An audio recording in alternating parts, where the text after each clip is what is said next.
নাও জল খাও। এখন ভালো লাগছে।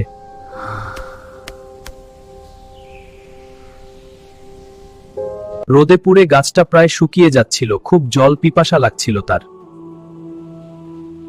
ঠিক তখনই রাস্তা দিয়ে যাচ্ছিল এক দয়ালু মেয়ে। আহারে তুই কাঁদছিস কেন রে? এই নাও একটু জল খা। মেয়েটি গাছটার কষ্ট বুঝতে পারলো আর তাকে জল দিল। এই নাও জল খাও। এখন ভালো লাগছে।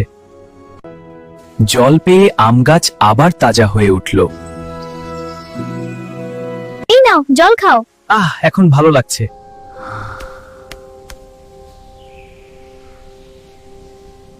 রোদে পুড়ে গাছটা প্রায় শুকিয়ে যাচ্ছিল, খুব জল পিপাসা লাগছিল তার। ঠিক তখনই রাস্তা দিয়ে যাচ্ছিল এক দয়ালু মেয়ে। আহারে তুই কাঁদছিস কেন রে? এই নাও একটু জল খা। মেয়েটি গাছটার কষ্ট বুঝতে পারলো আর তাকে জল দিল। এই নাও জল খাও। এখন ভালো লাগছে। জল পেয়ে